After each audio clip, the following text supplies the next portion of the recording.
Alors bonjour à toutes et à tous, bienvenue sur dailyfx.fr, le morning meeting de 11 heures. Nous sommes le jeudi 17 septembre 2015, le jour de la Fed, le jour de la décision de politique monétaire de la Fed.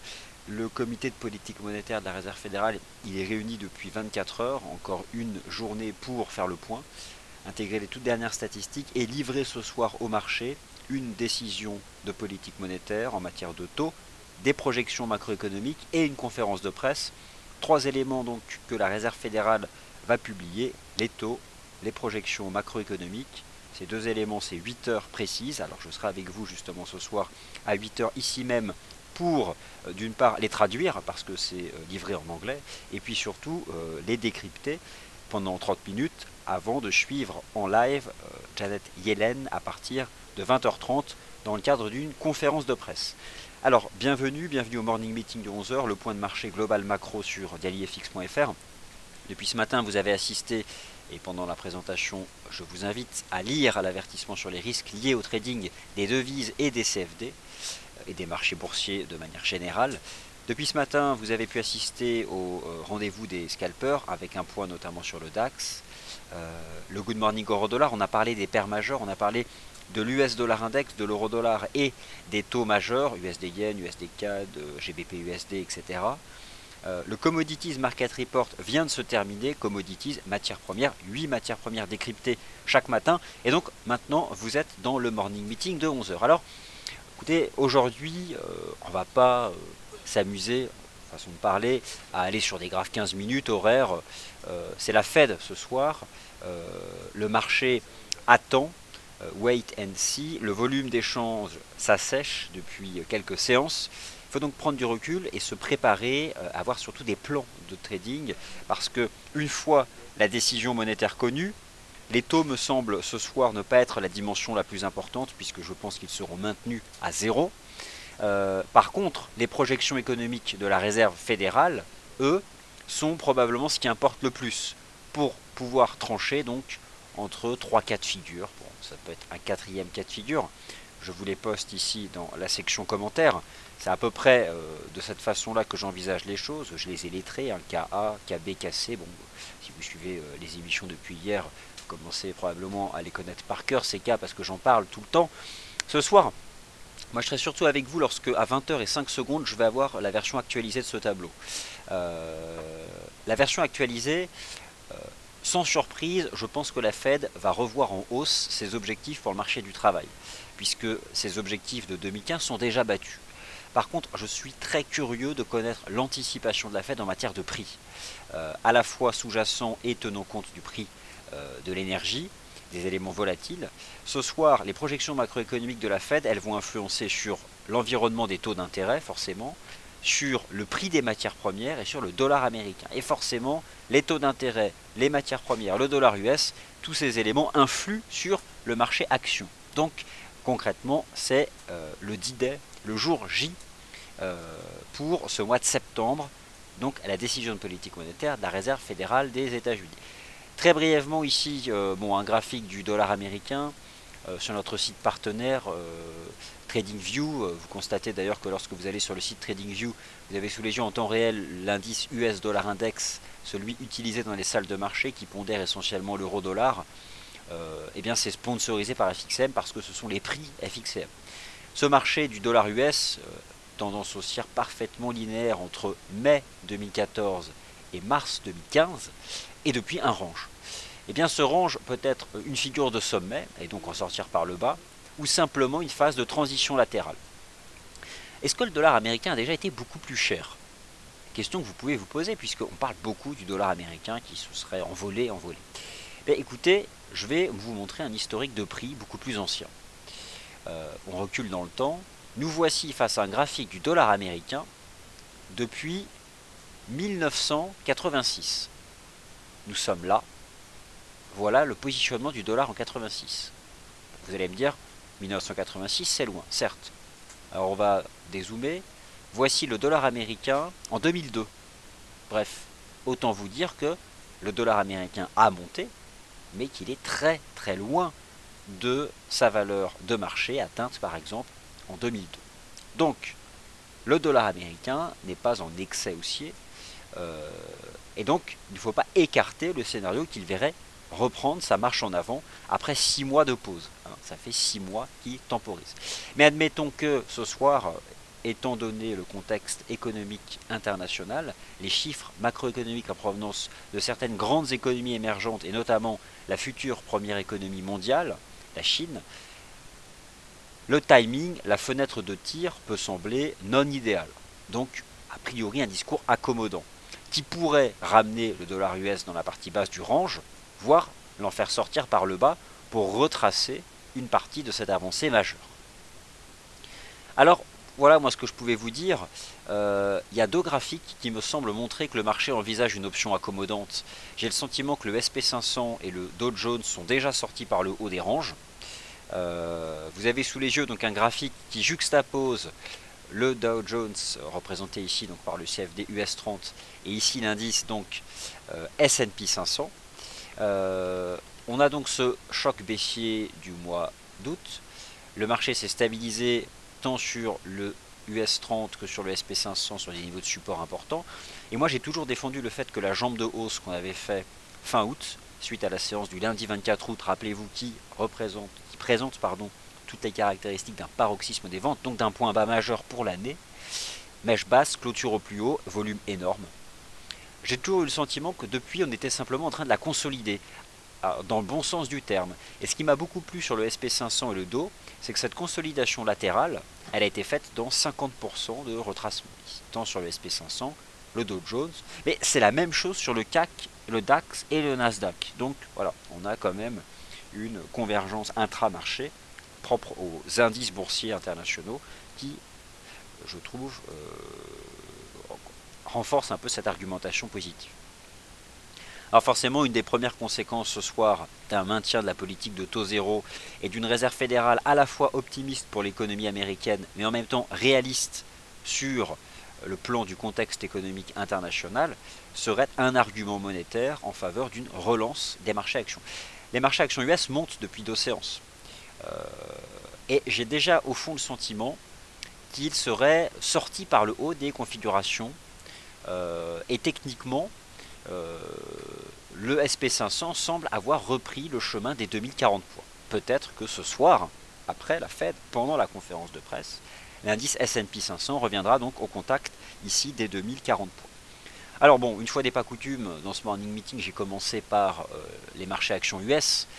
J'aurai l'occasion d'en reparler cet après-midi à l'ouverture du point de marché Wall Street Insider, donc à 15h15. On va faire des points de marché courts d'ici ce soir, parce que c'est surtout ce soir que je vous retrouverai à partir de 19h45 pour suivre les éléments proposés par la Réserve fédérale et la conférence de presse du gouverneur de la Fed. Donc voilà, on ne va pas non plus passer 1 heure ce matin, 1 heure à 15h et puis 1h30 ce soir. Vous allez vous lasser, et puis de toute façon tout est déjà dit, maintenant on attend. Mais c'est pour cette raison qu'il ne faut pas enterrer les marchés actions. Je vais vous montrer ici le CAC 40. D'un point de vue technique, voilà ma vision des choses. Alors, il s'agit ici d'un graphique en données journalières. Je prends un peu de recul, puisqu'on a le temps ce matin dans le morning meeting. Ce graphique dit beaucoup de choses. D'une part, le choc baissier ici du mois d'août, terminé par cette séance de paroxysme des ventes. Alors en anglais, un paroxysme des ventes, on parle d'un sell-off.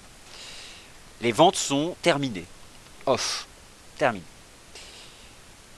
La mèche basse, la clôture au plus haut, le volume énorme. Et d'ailleurs, cette séance du 24 août s'est suivie d'une succession de séances haussières. Et depuis, on la consolide, dans le bon sens du terme. On la solidifie à l'aide d'un trading range horizontal entre 4480 points et 4690. Il y a eu cette séance du 9 septembre un piège, pas réellement un piège parce que sur la base des clôtures journalières, on a clôturé dans le range. Et ce qui m'intéresse beaucoup, c'est que la médiane de ce range représente 4598 points. Hier d'ailleurs, on a cassé à la hausse les 4598 points, c'était un signal d'achat pour viser 4690. Ce niveau, regardez, correspond pile poil au sommet de l'année 2014 et surtout au point d'accélération haussière du 22 janvier 2015 l'annonce par la Banque Centrale Européenne de son programme d'achat de titres de dette souveraine ou quantitative easing, une semaine après l'abandon par la Banque nationale suisse de son seuil face à l'euro, 1,20, on se souvient, parce que la Banque nationale suisse, une semaine auparavant, avait probablement des informations et elle ne souhaitait pas se mettre en face de la Banque Centrale Européenne. Si elle avait continué à acheter de l'euro comme ça, c'était tout simplement sa faillite. Donc, c'est un niveau de prix qui représente des événements fondamentaux et qui a donc ici une réelle existence chartiste. En étant parfaitement objectif, le marché est dans un range. On peut aussi très bien croire que le choc baissier du mois d'août est le facteur technique dominant, qu'on fait un range avant d'en sortir par le bas. Si je m'en tiens finalement à l'analyse technique pure, deux cas de figure sont ouverts. On en sort par le haut, on remonte à 4900, on en sort par le bas, on retombe à 4250. Ça c'est vrai. C'est probablement deux scénarios ouverts. Mais admettons tout de même que tant que ce marché tient, 4480, j'ai ce biais de voir sur fond d'une Fed qui resterait accommodante, réaliste, le marché parisien tenter d'accélérer et donc de sortir par l'autre se range, comme il ne l'a pas fait le 9 septembre d'ailleurs. Donc voilà moi un peu la façon dont je pouvais vous proposer un décortiquage du marché parisien, ici à l'aide de ces bougies journalières. On a à peu de choses près quelque chose qui est très similaire sur le marché action allemand. Vous avez ici sous les yeux l'indice allemand, donc le DAX, en données journalières, avec plus ou moins donc le même topo. Le marché qui a donc réalisé cette séance de paroxysme des ventes, qui est désormais dans un range ici, sur l'indice allemand. Et pour lui, eh bien, le range est légèrement d'ailleurs, je dirais, surperforme un peu le CAC. On a cette configuration en triangle sur le DAX qui peut être établie, une espèce de triangle rectangle ascendant. Ce qui est intéressant sur le DAX, c'est que cette configuration triangle, elle est similaire à celle qui se déploie sur le marché action US, notamment sur le SP500 et le Nasdaq. On constate que sur le DAX, l'importance des 10 040, 10 050, c'est le précédent sommet de l'année 2014. Bon, pour le moment, le marché il est dans ce range. Alors l'idée, bien voilà, c'est ça. S'agit-il, en toute objectivité, on peut en sortir dans les deux sens. Certains y voient un petit canal de progression comme ça. D'autres envisagent un biseau ascendant, forcément, c'est le biais baissier, pour retomber à 9600. Mais une Fed dovish pourrait voir le DAX remonter vers 10 650. Bon. Il y a beaucoup de choses comme ça envisageables. Et ce que moi je sais, c'est que le marché, tous ces ranges dont je vous parle sur le DAX, le CAC, ou encore la perfection du range de l'Eurostoxx 50 sous les 3300 points, le marché, vendredi à 17h35, il en sort et il en est sorti. Pour vendredi soir être capable de dire où iront les actions zone européenne, un seul niveau importe selon les investisseurs internationaux, le niveau des 3300 points sur l'Eurostoxx 50. Donc, je dirais que ce qui est de plus sage en fait, c'est d'attendre, parce que derrière, selon la clôture du marché vendredi, vis-à-vis des 3300 points sur l'Eurostoxx 50, le benchmark, l'indice qui, aux yeux des investisseurs internationaux, nord-américains, asiatiques, représente les actions de la zone euro. Il y a du DAX, du CAC, du MIB, de l'IBEX là-dedans. Bon, il n'y a pas du FTSE, la zone euro, d'accord? Pas l'Angleterre, pas le Royaume-Uni, quoi. En l'état, moi je résumerai la situation de cette façon-là. Vendredi soir, si l'Eurostoxx 50 clôture sous les 3300 points, honnêtement, c'est bearish. Et ce serait compliqué. Si vendredi soir, l'Eurostoxx 50 reprend les 3300 points, ce qu'il n'a pas réussi à faire, regardez cette séance du 9 septembre, si l'Eurostoxx 50 reprend les 3300 points, il remonte à 3500. Et là, c'est ce qui vous fait remonter le CAC à 4009, ou le DAX à 10 650. Vous voyez donc un peu comment l'analyse technique peut donner un certain nombre de niveaux qui permettront de trancher, non pas pour la séance de lundi ou mardi prochain. Moi, je vous parle là d'une prévision de marché à horizon 2 mois, même fin d'année. Donc ce sont des niveaux dont la clôture du marché vendredi soir, vis-à-vis duquel la clôture du marché vendredi soir sera décisive.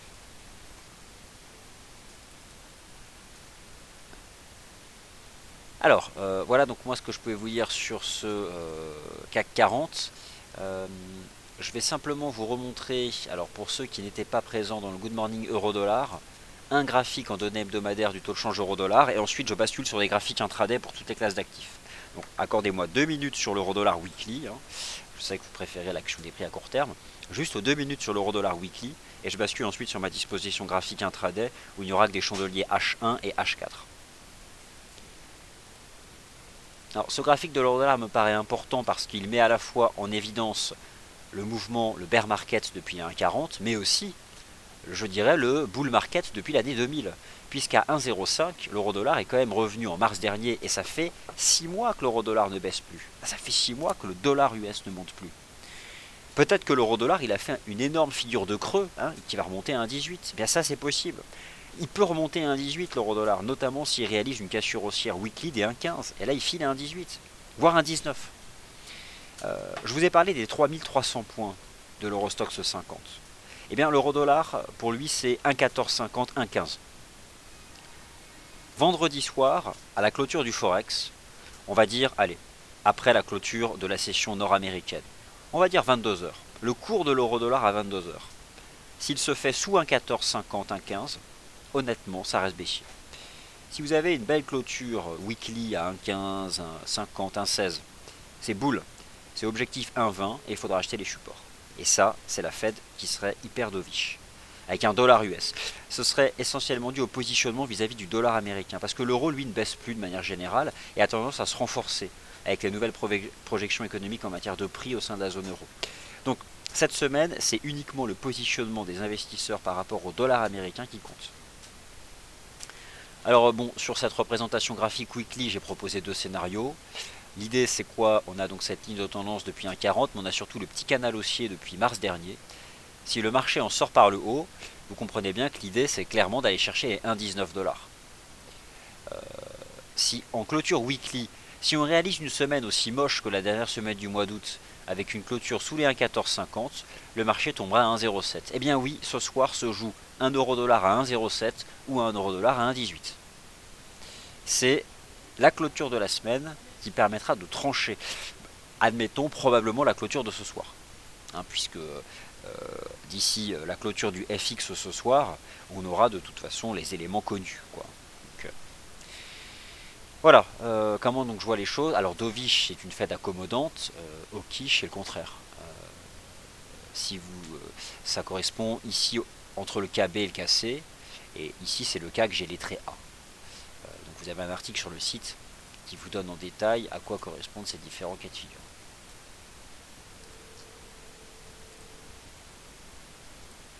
Alors je vais revenir ici sur les chandeliers horaires maintenant. On va parler un peu d'intraday, sur les paires majeures, sur le CAC, le DAX, sur le pétrole, l'or. Bon, vous venez d'assister au Commodities Market Report, vous avez pu prendre connaissance des éléments qui ont permis depuis hier un rachat de short massif sur l'once d'or. Les graphes intraday que nous disent-ils, pardon, décidément. USD Yen, prenez au bénéfice. On a acheté, mais l'analyse technique mettait en évidence hier le bas du triangle. Le marché a rejoint presque le haut du triangle. Le haut du triangle, c'est 121,06. On a fait 120,97,7. Bon, pour l'instant, admettons qu'il y a encore un premier support ici à 120,72.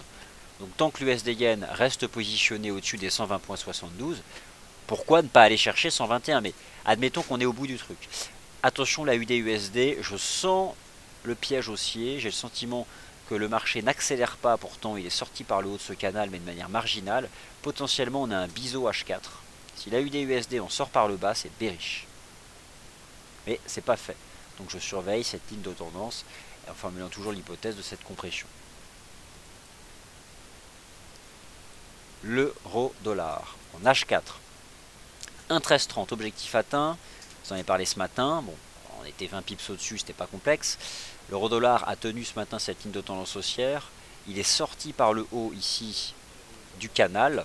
On est revenu au contact de ce niveau horizontal des 1,1330 que le marché avait tenté de dépasser le vendredi 11 septembre. Suite d'ailleurs au recul de la confiance du consommateur américain en août. Il l'a réintégré, il est resté en dessous, il a subi un rejet, il s'est approché de la ligne de tendance, il est remonté. Bon, voilà, un 13,30, en attendant la Fed, on va rester au-dessus. Je dirais que ce soir, une Fed dovish pourrait faire accélérer l'euro-dollar en direction des peut-être un 15 dès ce soir, quoi. Donc, mais l'accélération n'aura pas lieu avant la Fed. C'est ça la chose. Euh, donc tenir une position acheteuse sur l'euro-dollar en partant du principe qu'il y aura une politique de taux zéro, certes, ça se justifie. Mais imaginez que la situation soit plus complexe, que les projections économiques de 20 heures, que le marché mette du temps à les étudier. Lorsqu'on met du temps à comprendre quelque chose, c'est qu'il y a de l'incertitude. L'incertitude crée de la vol. C'est-à-dire que vous pourriez être à l'achat sur l'euro-dollar, mais avoir des mèches dans tous les sens qui de toute façon vous sortirez toutes vos positions de trading, quand bien même à 20h30 vous auriez eu raison. C'est ce qu'on appelle la volatilité intraday ici pour le coup. Mais pour le moment on a un biais positif. Par contre l'euro-dollar, je pense qu'il peut remonter chercher un 13,50 peut-être avant la Fed. Donc on est toujours depuis hier et la sortie par le haut de ce canal dans un biais positif. Bon, le CAC, je vous l'ai décrit tout à l'heure à l'aide des bougies journalières. Le cadre graphique sur les grands indices boursiers, il est stable depuis le début du mois de septembre. Ce sont des ranges qui prennent des formes chartistes différentes. Un triangle sur le DAX ou un wedge peut-être. Par contre, le CAC et l'Eurostoxx 50, c'est limpide ici. C'est un rectangle. 4480, 4680, une médiane 4598, le précédent sommet de l'année 2014. Signal d'achat donné hier sur le CAC 40 en fin de matinée à la cassure des 4598 pour viser la partie haute du range. Alors le marché s'en est approché à 4665, donc à 22 points. Maintenant on temporise. Bon voilà, on est proche du niveau, il n'y a aucun on n'achète pas là. Hein. Signal d'achat c'était hier. Maintenant on est passé à 20 points du haut du range. Est-ce qu'on peut aller chercher le haut du range avant la Fed? Oui, peut-être. Mais si on achète maintenant, on met où le stop? Malheureusement, on est loin du premier support tangible, la médiane, à 4598. En tout cas, donc, on a toujours ce range ici qui est très propre, ici sur le CAC.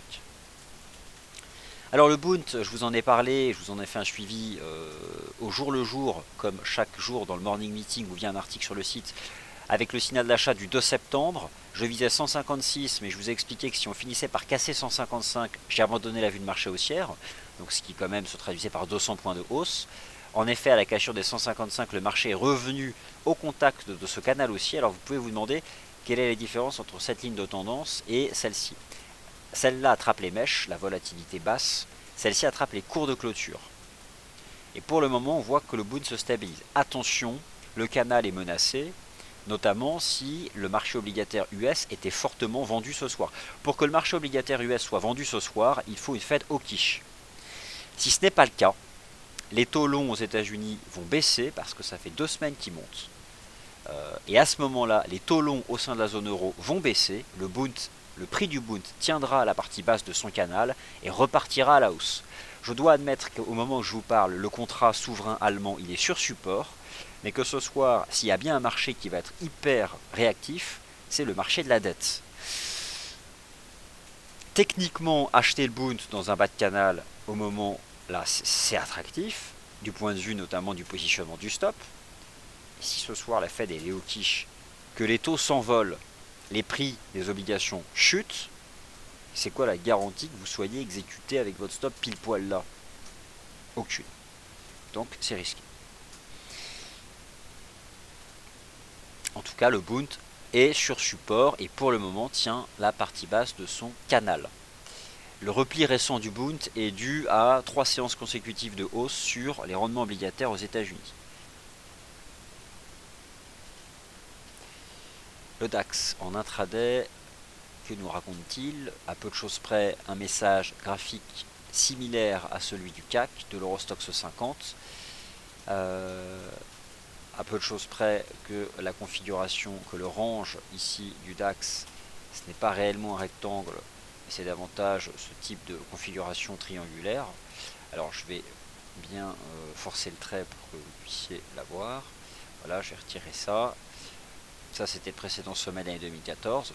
On a eu ce piège du 9 septembre, mais finalement, depuis la reprise haussière qui a eu lieu ici entre le 24 août et le 27 août, voici donc dans quoi évolue le DAX. Il a donné un signal positif lorsqu'il a tenu justement les 10 078. Ça, c'était entre 9h et 10h le 15 septembre. Donc c'était mardi. Depuis, il a progressé. Shooting Star horaire le 16 septembre, ici en fin de session asiatique. Depuis, on temporise autour, ici, de part et d'autre, des 10 228. Et honnêtement, d'ici ce soir, le marché va rester dans cette zone-là, quoi. Éventuellement, cette ligne de tendance qui, pour le moment, agit. Voilà, à peu près ce que peut mettre en évidence ici les bougies horaires du DAX. Et voilà. Voilà. Bah écoutez, je poste tous les messages de notre cher Lastico qui vient de nous rejoindre. Écoutez, il est 11h27. J'ai donné un panorama des actifs principaux. Vous venez d'étudier le gold dans le Commodities Market Report. Je vous montre malgré tout mon graphique avec un signal d'achat ici net donné hier avec l'interruption de ce cycle chartiste qui était parfaitement baissier depuis la fin du mois d'août, des cassures, des pullbacks. Le signal d'achat il a été donné sur ce chandelier là, hein. La cassure, la ligne de tendance, donc à 1113. Donc on a eu le signal d'achat, alors après forcément 1113 c'est là où est effectivement donné le signal. Après l'idée c'est qu'on peut tenter de se positionner en retracement du corps.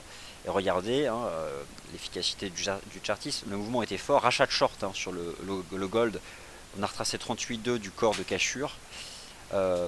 Rachat de short, neutralisation de la dynamique de fond. Pourquoi rachat de short? Parce qu'on avait une tendance bien linéaire à la baisse et qu'avant la Fed, eh bien on sécurise ses gains.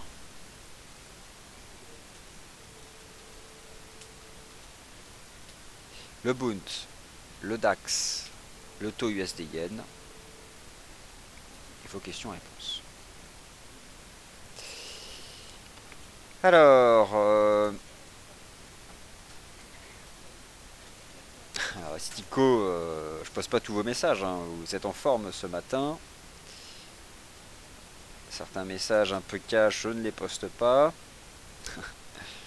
Mais ça fait toujours sourire. N'hésitez pas, Lastico, tenez, plutôt que poster des commentaires de cette nature-là, proposez-nous un graphique. Mon cher Lastico, je compte sur vous, notamment sur votre présence ce soir. Soit un graphique comique, soit un graphique de marché. Mais voilà, votre commentaire par exemple de 11h28, je vais pas le poster. Allez, il est 11h30, trêve de blabla. Ce soir, on passera suffisamment de temps à décortiquer la Fed. Je vous retrouve, alors vous retrouvez Sylvain à 13h, je vous retrouve à 15h15 malgré tout pour l'ouverture de Wall Street. Ce soir, 19h45, je vous espère nombreuses et nombreux. D'ici là, bon appétit et à tout à l'heure.